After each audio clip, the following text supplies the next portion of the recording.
What's going on, Aquarius? It's your girl D with 8th house energy, here to bring you your silent enemies July 2020 reading. It's 11/11. Just wanted to put that out there.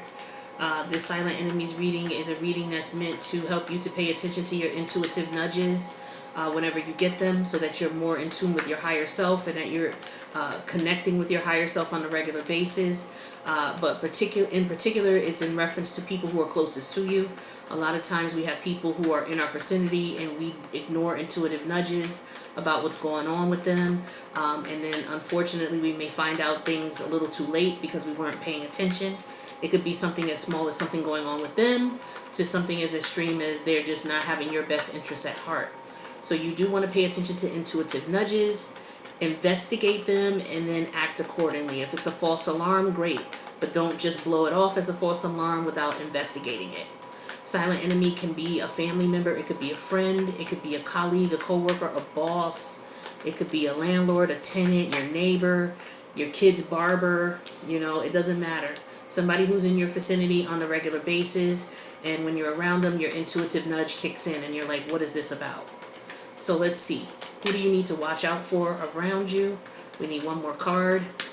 We're going to have an extended where we're going to elaborate a little bit more, but I'm going to talk to you about these cards, and then we're going to pull a Crystal Angels Oracle to see which crystals the universe wants you to work with based on the energies that I'm pulling up here. One more card for Aquarius, please. Thank you. Aquarius. The first card I have here is the Four of Pentacles in reverse energy here. This is about, I'm getting here that you have to be careful of the people around you. I feel that this is about you giving too much. You may be around people who know that you are in financial a mode of financial prosperity, or you have it to give, and people are purposely and intentionally taking from you and they're not giving back to you.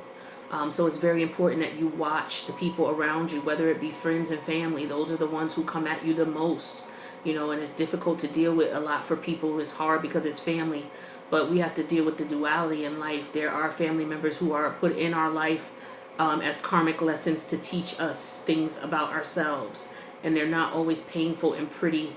I mean, things can be very painful and unpretty.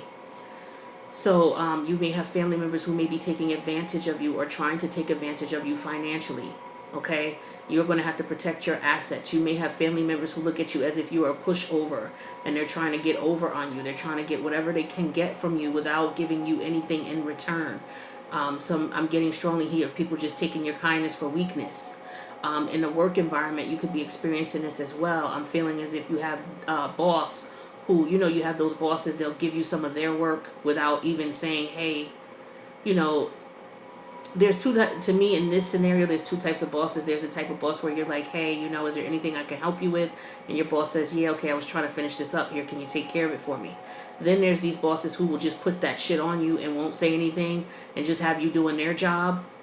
And it's their job, but you do it because you think you're getting brownie points, but in reality you're not. They're just using you. So, you're going to have to decide what you're going to do with that energy, but just know that you're not going to get anything out of it. They're damn sure not going to pay you. All right? And if you some of you are putting yourself in a position where you're like, oh, well, I'm going to show up at work, Now, I'm not knocking anybody's routine. I'm not knocking anybody's work ethic. But here's what I'm seeing here. You have some people who, here's an example, you have people who show up 15 minutes early for work every day. Well, that's just the right thing to do for me. I like to be to work 15 minutes early because I like to be on time. A lot of people are just doing this to please their boss. But the thing is, if you look at it from a boss's perspective and the flip side as an employer, especially for major corporations, they don't give a shit if you're there 15 minutes earlier. They're not going to pay you for that 15 minutes early. So it's like, why are you showing up 15 minutes early? To impress a boss who's not paying attention to you. And even if it is, even if your boss notices this particular boss is the lower level boss who has nothing to do with your pay. So it's like you volunteering to do things that are not going to be advantageous to you just to look good for, your in front of your other employees, or to make you look like you're a standout employee. This stuff is not working for you. Companies are not like they used to be back in the day, where they used to value their employees. Employees are looked at like numbers now. So, it doesn't matter if you show up 15 minutes early. Your boss doesn't give a shit. And if they do, it's because they're trying to get you to do some of their work. So be careful. I'm getting that strongly. Be careful. Don't be used. Don't be taken advantage of. Your good heart, your good ethic, your good work, your morals and your values and things like that. Don't let people take advantage of them, because there are people who will. Oh, well, you like to come to work 15 minutes early? Okay. And you're sitting here thinking, okay, the boss notices. Yeah, he notices. That's why he's asking you to do all this extra shit. You're not getting no extra pay. Everybody else comes in at the same time. Some people even come in 5 minutes late and don't get yelled at. Yet you'll sit around and look at that person and turn your nose up at them because they're either there on time or at 9:01 or 9:05. Yet you're there every day at 8:45. But yet this person is not getting in trouble. They're not having no issues. They're not even doing the extra work you're doing. And you ain't making no more money than they are, and they ain't making no more money than you are.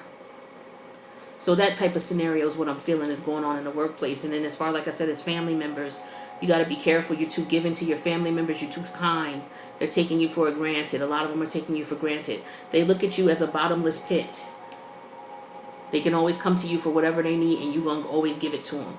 You need to put your foot down, Aquarius. You got to put your foot down. Else you're not ever going to really... The universe is going to take your blessings from you because you're not using them with discernment. The second card I have here is the Ten of Cups reverse energy here. This energy here talks to me about family as well. Issues within the family. Family connections, family breakdowns. Okay, there's something going on with the family. I'm getting, sibling rivalry. I'm getting something going on in the home. Family, something in the home with family issues, fighting, family members fighting. It's that time of year where we, family reunions, you can't have them too much right now with COVID and everything that's going on. But I'm getting like, for example, you could have a family setting here where you may have parents, grandparents, grandchildren, nieces, nephews, aunts, uncles, and people are at odds with each other. So it's causing strife in the family. These two could be related. It could be two separate issues, but it could be family members who are, taking advantage of you.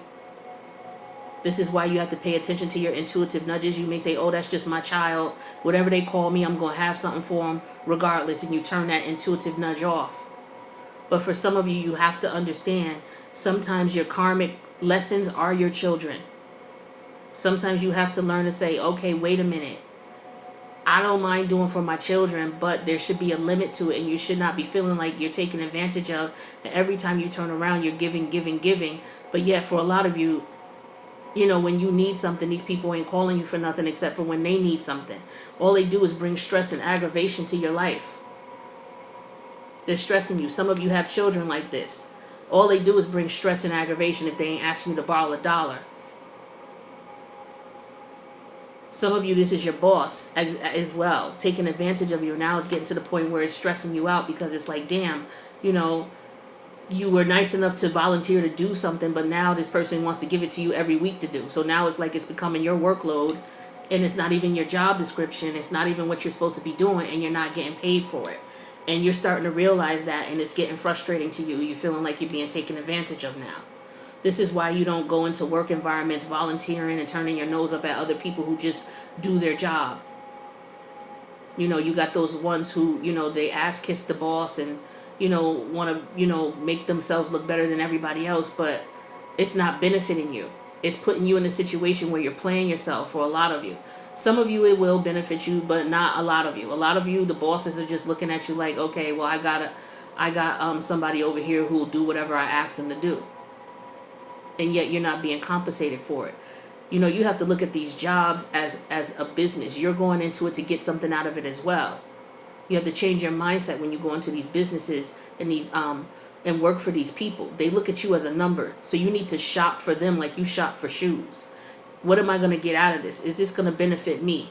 You know, am I going to be dealing with a boss who's going to be trying to play me and trying to give me headaches and trying to, you know, make me do all of this extra work, or try to lie to me about what my job performance is or what my responsibilities are, or not be clear about it so that he don't got to pay me for doing his damn job? Like, a lot of people go through that in the work environment, and I know that for a fact because I did too. I used to go through that as well. That's why I can't stand working for people, because people play games.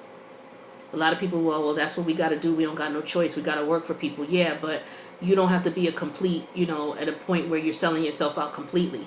You can go find another job. You know, and if you can't, then you need to make moves so that you can make your own money. Especially if you're feeling this way. You know, now if this is not pertaining to you and you don't relate, then this is not for you. But whoever this message is for, I needed to put this out there. So for some of you, there's a lot of stress going on as well. I don't know. It could be family. I'm thinking it's family related. These two could be related. But you're stressed out about the connection with the people in your family members, and what's going on. That's because a lot of you are implementing yourself in the business. I was just talking to an Aquarius earlier today. This Aquarius said, okay, well, I'm going to call my great-granddaughter. I'm going to call my granddaughter to find out what she's doing with her grandchild, because her mother is upset because of this and that and that. And it, like, wait a minute. They're all grown. Why are you calling, getting in this situation? Get out of it.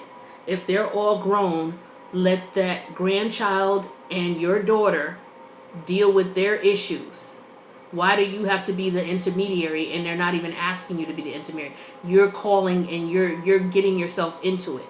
Calling to, so you're calling this person, stressing this one out, calling this person, and then when they start going back and forth and arguing, you feeling like, oh, I'm stressed, I'm in the middle.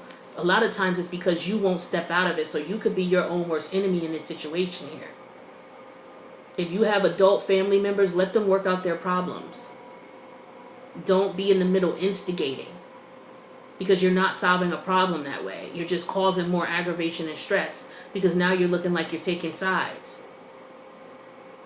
So that's what I'm getting strongly for you guys. I'm getting that this is you adding this stress to yourself, okay? By getting into unnecessarily squash, you know, beefs with family members. You got two grown adult family members who don't get along, and you're in the midst of it. And it's only because you're putting yourself in the midst of it. And you don't have to. You can just say back off and just let them handle their business. And that's what I'm getting strongly for you. So let's see what kind of messages, as far as crystals, does the universe want you to work with in reference to these energies that I've picked up. So this is the Crystal Angels Oracle deck. So what crystal? Okay. Well, this is the one that came out. So we're going to talk about Moldavite. I got a piece of Moldavite right here for you. Moldavite is, it's interesting that Moldavite came out for Aquarius. Aquarius, you are out of this world as far as your energy. You are considered the forward thinkers of the zodiac. You know, you are the future, the futuristic. Like, you see things that people can't see. You see ideas, you see concepts and things like that that the rest of us have to catch up to. Like, that's how futuristic you are. And it's appropriate that Moldavite came out for you, okay? Because maybe you need to look at things forward, moving forward, so that you're not put in positions where you are getting yourself in compromising positions at the workplace or within your family. So you're going to have to be forward thinking. You're going to have to think ahead. Okay, yeah, I might volunteer to help my boss out, but what if my boss tries to get me to do this shit every week?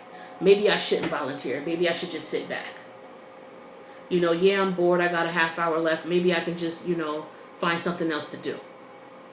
Instead of sitting there being eager to please your boss, when your boss is not going to pay you, they're going to give you the extra work, and then they're going to make sure they give it to you every week, because now they're clocking you. Now they know you get done 5 minutes earlier than everybody else, or you get done 30 minutes earlier than everybody else. So now they're going to have shit for you to do. And on top of that, you might be making it worse for your teammates, because now they're going to start trying to push your teammates to compete and get done as quickly as you do. And then you're piling, and so everybody's upset and aggravated and stressed because you got somebody who wants to be an ass kisser or a show off for the boss. That's for a few of you. That's not for all of you. But you see what I'm saying here, and a lot of you know what I'm talking about when you in these work environments, when you got people who are, doing too damn much. So you need to be forward thinking so that you can figure out, okay, yeah, maybe that's not the right idea. Maybe I shouldn't do that. And some of you need to be forward thinking with your family members as well. Like maybe, okay, maybe I shouldn't call her and ask her what she's going to do about such and such. Because really it's not my business. Let them figure that out. You know, if it's a daughter and a granddaughter and they're trying to figure out what to do with the grandbaby, what does the great grandmother have to get into it for? Why does she need to be in the why does she have to call the granddaughter, find out what she's gonna do? Why does she have to call the daughter, find out what she's gonna do? Like, why do you have to do that? That's none of your concern, to be quite honest. You're just causing unnecessarily stress for yourself, and you're still not solving the family issues. So you got to be forward thinking. So you need to get you some Moldavite, and that might help you with the forward thinking here. This is looking at things from an unconventional standpoint. Your unique qualities are an important part of your life purpose. It's okay to be a little bit different from others. It's okay to be different from others in the workplace, but just remember that, just think for a minute and think about what you're, you know, how you are and what you're doing and how that's going to affect your work environment in the future. As far as you being unique and you have a, you know, as far as your unique qualities and being an important part of your life service, your life purpose, sometimes, you know, it's good for you to just back off. And Moldavite might help you to know when to do that and when not to do that. Now, this is a very unique stone. You do want to be careful working with Moldavite. Moldavite is a stone that is not from the United States. It's not from this earth. It's a meteorite that crashed in a Czech Republic area. So it's deep in the ground, and it had to be dug out because it crashed there from outer space. So you will be connecting with, you could be connecting with life forces that are not in this realm when working with Moldavite. Okay? So this is for my forward thinking Aquarius, is those who want to tap into that energy. You're already futuristic anyway. Okay? So if you're interested in that and taking things to a next level and ascending and meditating and talking to, energies on a different plane and on a different level, you definitely are ready to work with Moldavite. Perhaps they can provide you with some insight on how to handle these situations. You know, an unconventional way of dealing with it. You know, a unique way of circumventing the problems. All right? So Aquarius, that is what I got for you. I'm going to go to the extended and we're going to clarify this energy here to see if there's some more messages Spirit has for you, some more specific messages as to what you need to look out for. The link is going to be in the box below. Feel free to join. Otherwise, if I don't see you there, I'll see you on the next video. Peace out, Aquarius.